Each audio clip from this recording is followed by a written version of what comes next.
introduction and also warm welcome from my side.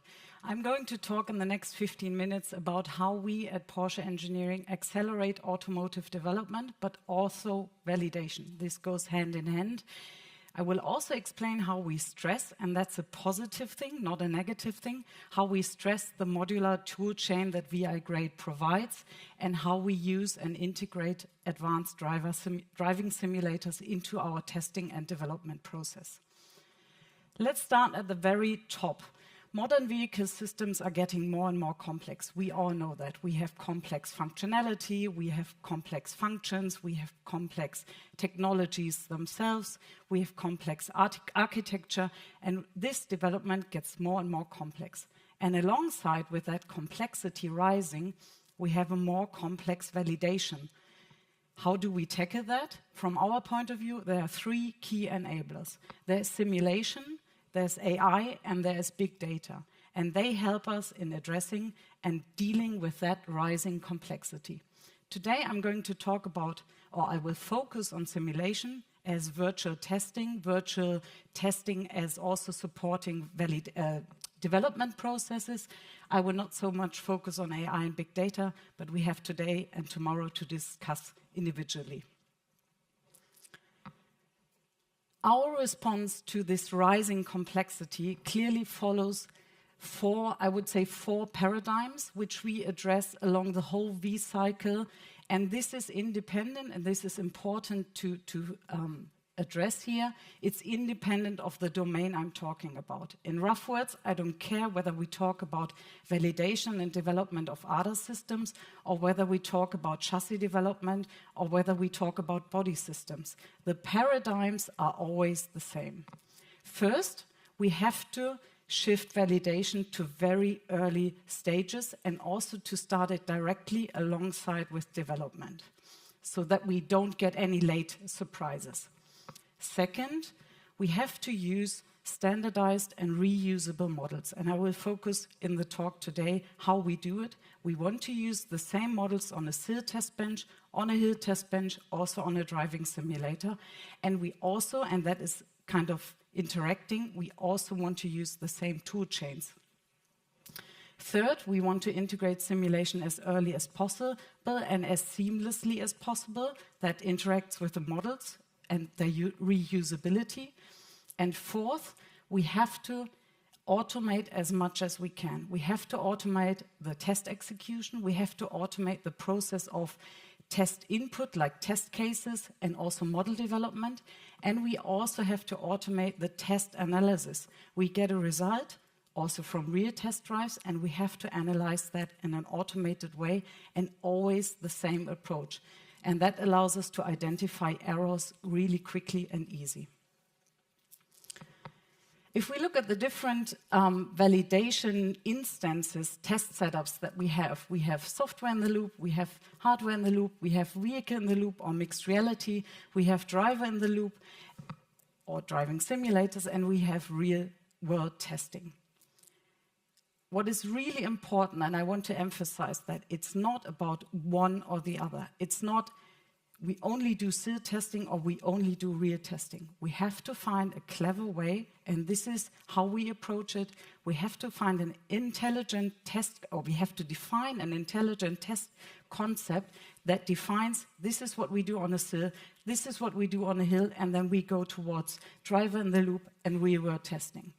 And for that, underneath all of that, is that we use a unified tool chain and that we use models along in SiL and HiL all the same, and also in driving simulators.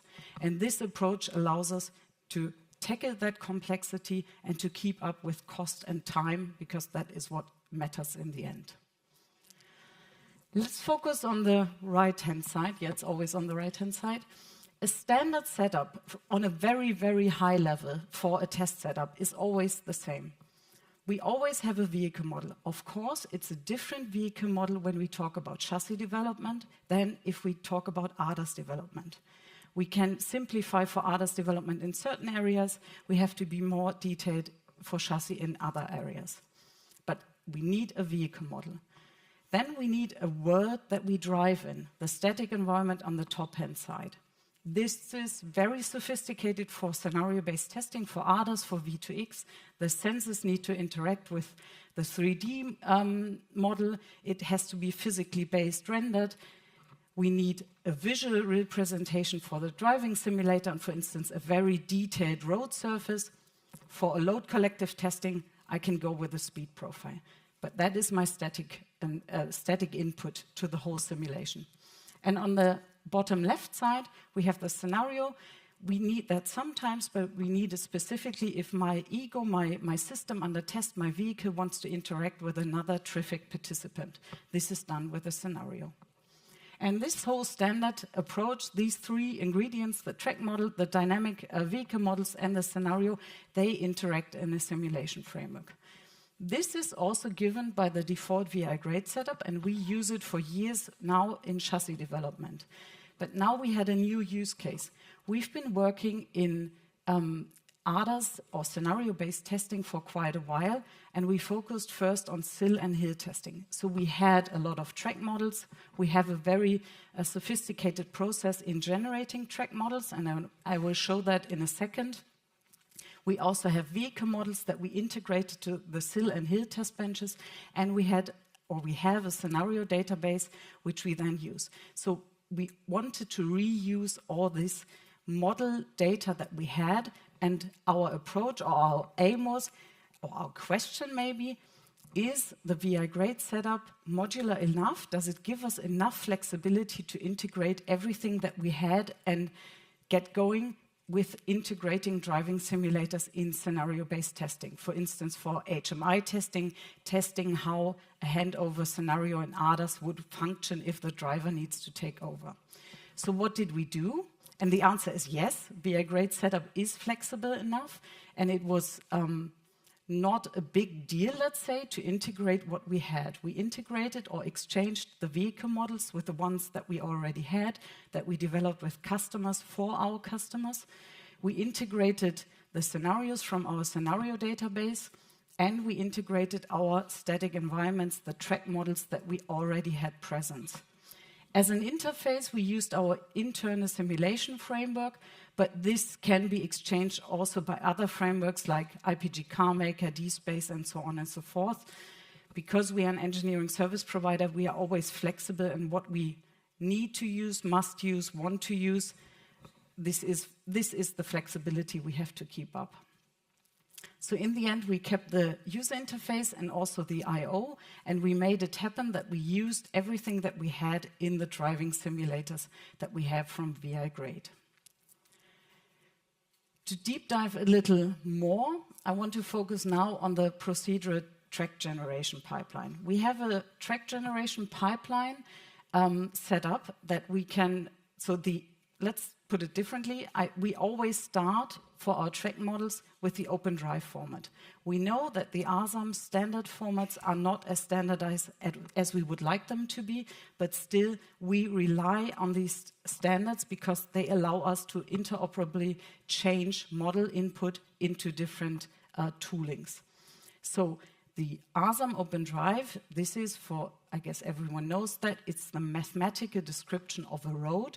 We generate it either from map data, we convert the map data, like here HD map data, or we do measurement drives and generate very simple open drives ourselves, or we purchase open drive data if we need a high accuracy, for instance, from 3D mapping.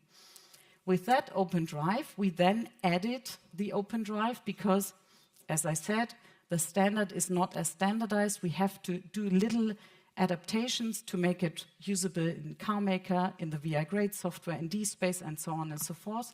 We do these tiny adaptations, and then the full automated process starts.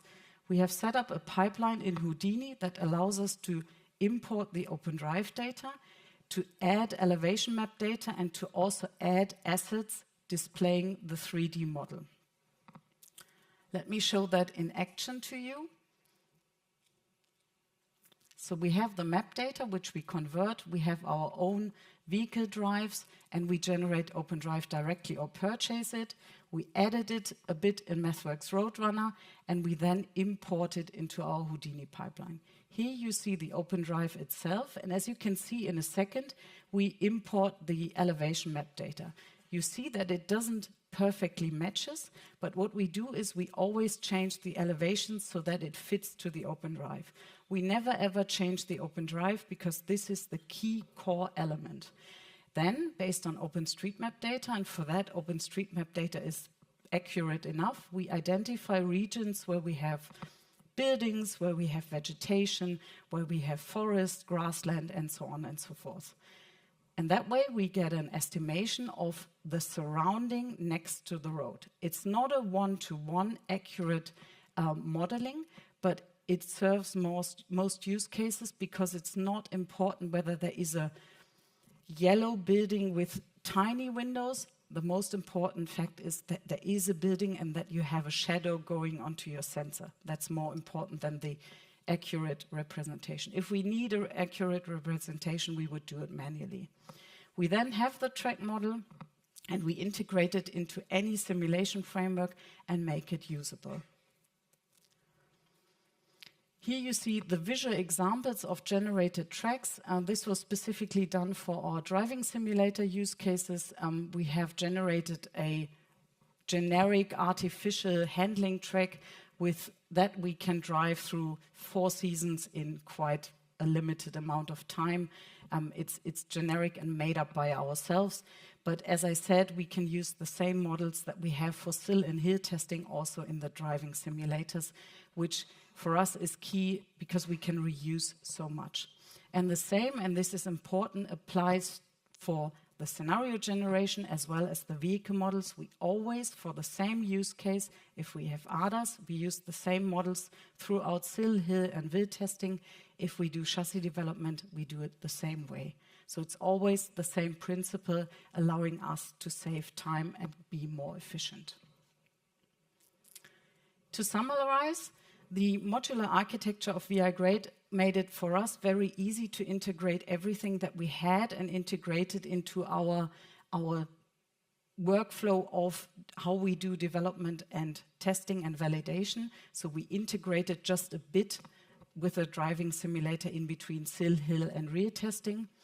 We are focusing a lot on standard models because it allows us to go for interoperability, to exchange models along different toolings. This is key for us, and this is why we also work a lot together with ASAM. I showed you the procedural scene generation, which we use for SiL and HiL mostly at the beginning, but we now evolved it towards driving simulators, which was an easy way to do because the 3D model is key here. And with that, I would like to thank you. I'm here all day today, also tomorrow, so feel free to approach me and ask questions or post them in the chat, wherever that will be. I'm happy to answer them or send an email. Hang on, here are my contacts, or send an email if you have questions later than that. Thank you very much.